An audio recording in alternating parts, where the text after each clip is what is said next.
Hey, what's up, guys? In this video, I'm going to be talking about and kind of doing a show and tell of something that is really interesting to me. And this stems from my fascination and curiosity of what's happening under the hood with certain plugins. And those certain plugins are the ones that are analog modeled and like why they do the things that they do. And I felt the need to make this video because DMG Audio released a compressor called the TrackComp, and it includes an LA2A. And that's a very interesting compressor to me. It's an opto compressor. It uses light and things. It's a very uh, gentle compressor. Here's kind of what it looks like. I actually went to the factory where these are made.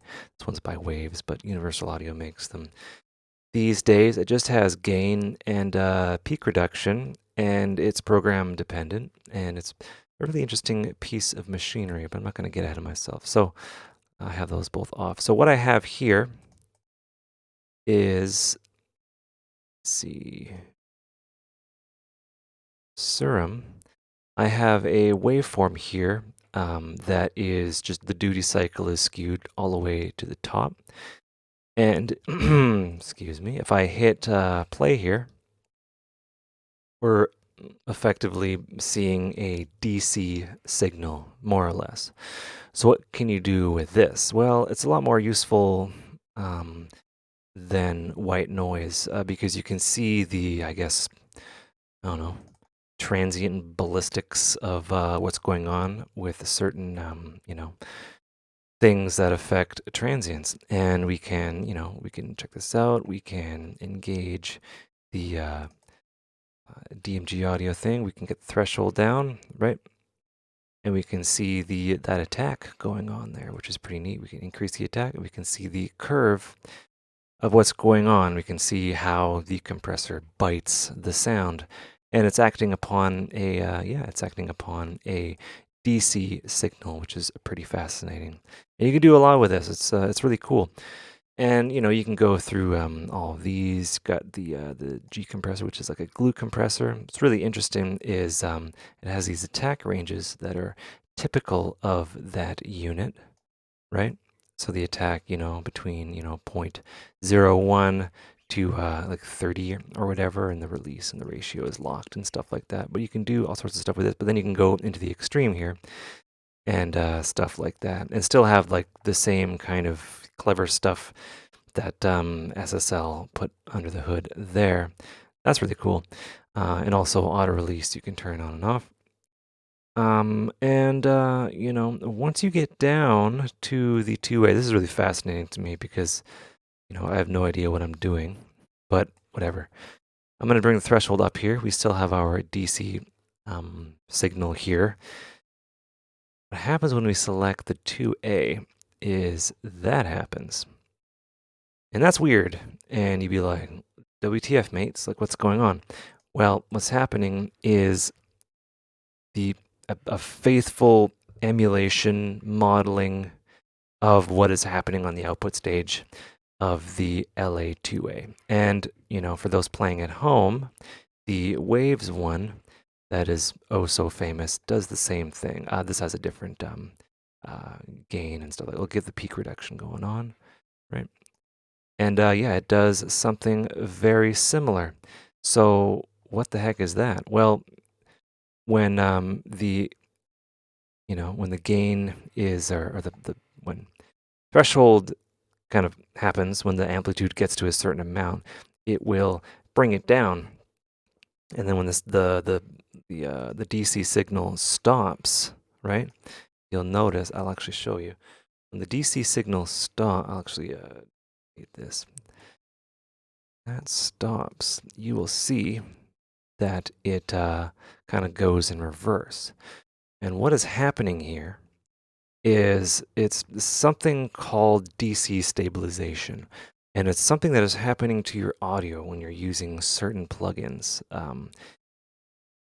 These hardware units were made for broadcast. And, there's just tight tolerances of, tight tolerances of like what would be acceptable for broadcast and radio and blah blah blah. You wouldn't want a signal up whatever. You want things to be correctly DC stabilized, correct. And when you have like holy crap that much compression, you can really mess around with the DC kind of offset. And like all these things kind of it's like it's bananas. So that's kind of what it's doing. And it's fascinating to me. And why is that occurring? Well, it couldn't happen any other way. And I'll just show you. I got a schematic here. I like showing schematics. This section right here, these things have what is called um, uh, double cathode followers, and that's what's happening on the output stage. This is actually the schematic, the original schematic for the leveling up, the LA2A leveling amplifier, and this is the revision with the limiting option, I think. Which revision is this? Yeah, the patent, and yeah, it's really interesting. Yeah, the 5% half watt tolerance for resistors, but I can't seem to find. Yeah. This is the revision with the limit and comp, which is pretty cool. So why do both of these plugins do this? Well, because it's kind of a not a secret, but this has been around forever, and it's right in their freaking manual. And it's called something called a SPICE simulation. So what they do is they take a schematic and the components, which are, for the most part, very well understood. How they work, how they react to voltages, their forward voltage, certain resistance values, what all this will do when you pump an AC signal into it at a certain blah, blah, blah. It'll tell you what will occur. Pretty faithfully. And these you can look up LT Spice. It's really fascinating. You can get very accurate, well, for the most part, accurate simulations of these things. And the manual for DMG audio, I'll just show you right here, is yeah they use Spice simulations to build their algorithms. And yeah, I assume what they did is they used the reference for the the schematic references. They use those as a reference to make these these behaviors. And they had to optimize it quite a bit because I guess Spice simulations are kind of slow. It doesn't operate at 192,000 kilohertz, but they kind of you approximate and you make hacks, and then from there, right, you can exaggerate, right? Because they're smart. They're like, why are we going to make like an LA2A? There's so many of those. Let's do that, and let's give you. We'll take the tolerances of the attack, which common in most units. Not all units sound the same, and that is very important because the tolerances were kind of loosey, and the winding, I don't know, whatever. Like it wasn't like each unit was calibrated, yeah, but none of them behave in exactly the same way. So the tolerances for the attack, even though the attack was kind of built within the unit, you couldn't adjust it.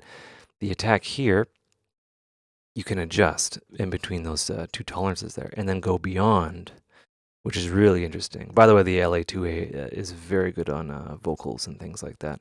And the release, same thing, right? You can adjust the release and get a really fast one, et cetera, et cetera. It's not doing anything because the threshold's doing whatever. But yeah, you can do all sorts of stuff with this. Once it's understood, you can tweak the parameters in the whatever underneath the hood, and you can get some creative things like response and brightness and things like that. And, that is one of those fascinating things for me. And yeah, I just wanted to make that video. Valves are weird. Tubes are weird, and opto compressors are very weird. But they have this really interesting way of doing things to audio that, you know, as opposed to like a conventional compressor, you know, doesn't like this compressor is like digital, very transparent. You can dial it in, right? It's very like kind of one to one. It doesn't add anything like color or things to the DC, which we got to be concerned about, but not really. But you know, you kind of do. And then you have this, which is like, what the heck is going on here? It just goes to show that you know, I have a lot to learn. Anyway, I hope you guys enjoyed that video. If you're wondering why there's no sound, there's no sound anyway. Like, and I don't want you listening to like a bunch of clicks from the DC making things sound weird. But yeah, feel free to, if you want a homework assignment, do this. It's really easy in Serum. You just, draw your own wave shape and you can get like a DC sort of thing and you can go to town there. Anyway, I hope you guys enjoyed that video. Hope you learned stuff. Take care and have a good one.